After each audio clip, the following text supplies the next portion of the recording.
They brought a fake SWAT team to my house. They were shouting about illegal weapons and HOA regulations, practically frothing at the mouth with self-righteous fury. I wasn't just calm, I was curious.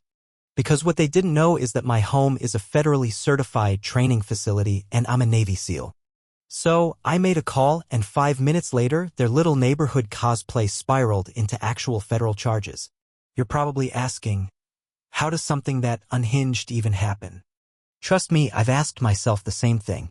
But when you've spent years deployed in places where people actually try to kill you, it takes more than a middle-aged Karen in tactical yoga pants to rattle your cage.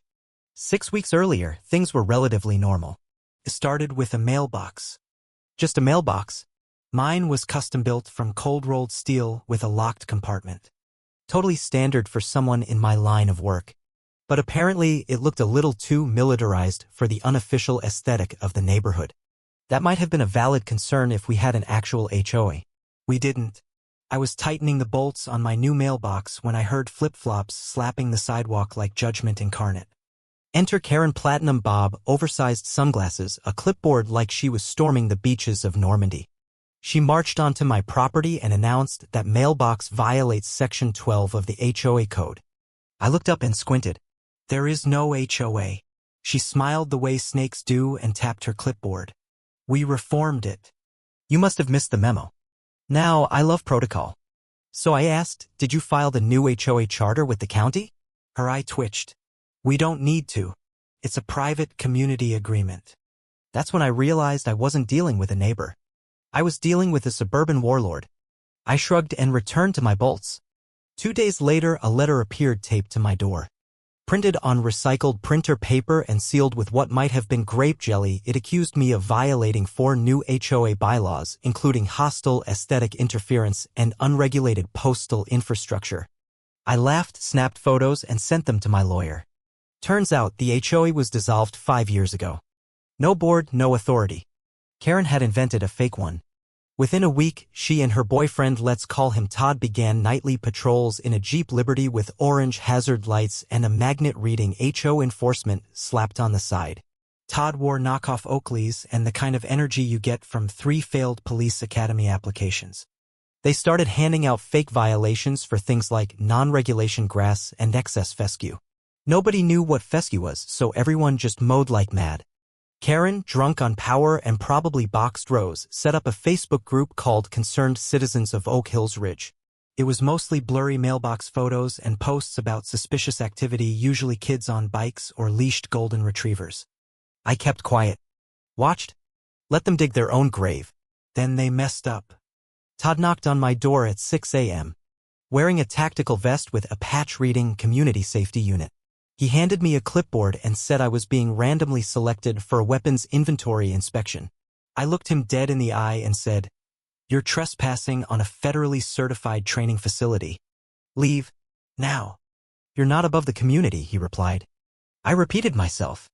He left in a huff, but not before posting photos of my cameras online with captions suggesting I was stockpiling.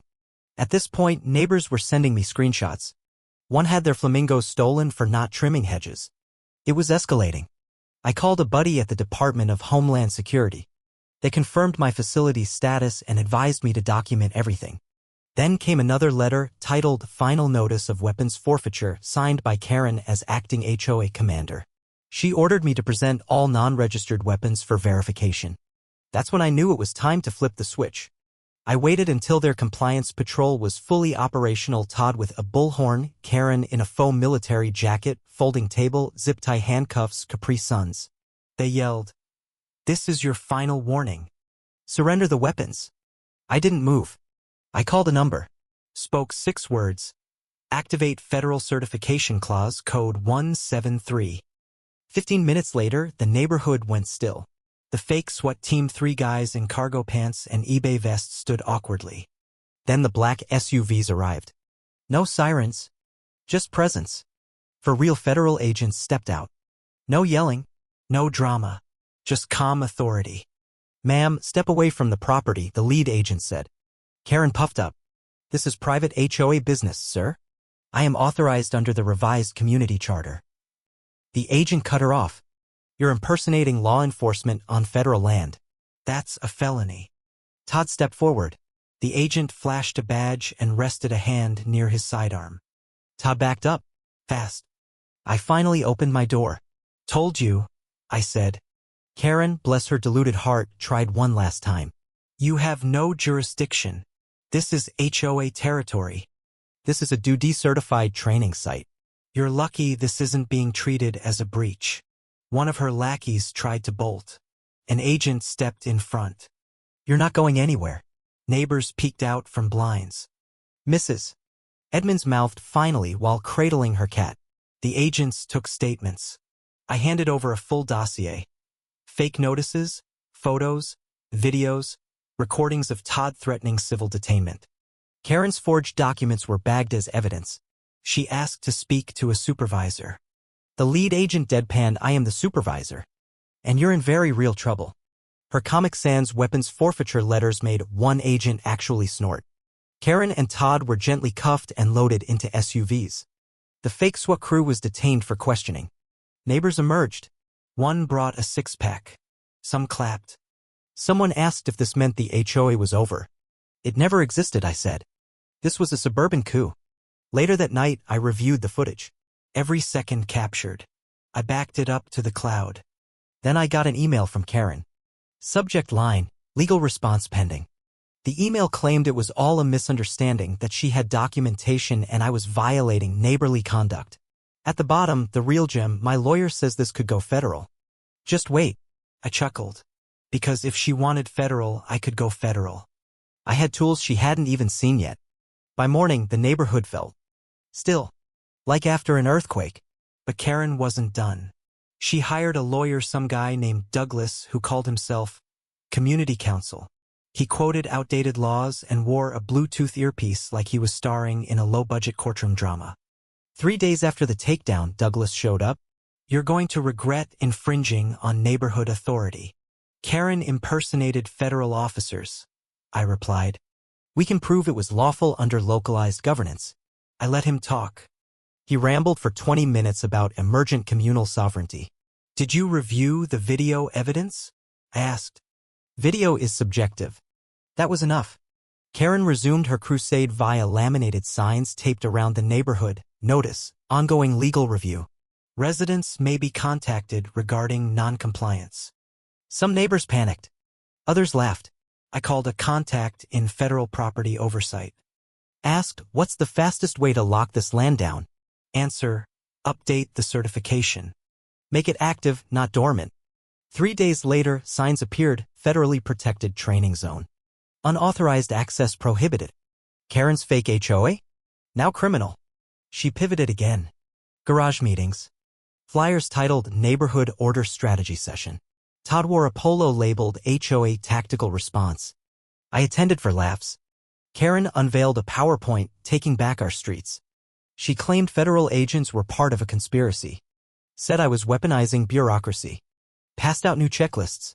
I asked, when do the background checks for your fake officers happen?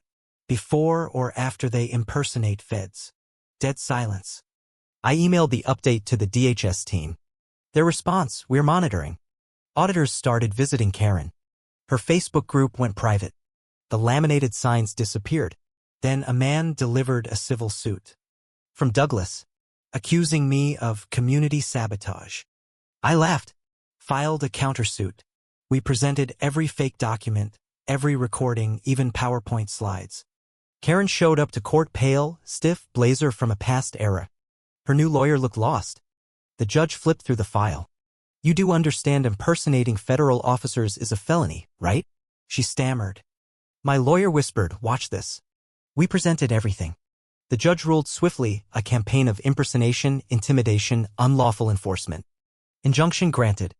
All HOA activities banned. Her entire setup null and void. Then came the kicker, court-ordered community service. At my facility. 3 days a week? Under federal supervision. She mopped floors where she once yelled into a bullhorn. I didn't gloat. Just watched. Week 3, she asked, why didn't you press criminal charges? Because jail doesn't teach. But humility might. The neighborhood changed. Kids rode bikes. Lawns grew in peace. People smiled again. Karen finished her hours. Walked away without a word. Rumor said she enrolled in community college. Good. I reinforced my mailbox. Added a plaque, certified federal facility. The lesson? Authority isn't a title. It's responsibility. Real power doesn't need to shout. It shows up quietly, in SUVs, with badges. And sometimes, it mops floors. Karen never returned, but just in case, I framed her first violation notice. Comic Sans and all.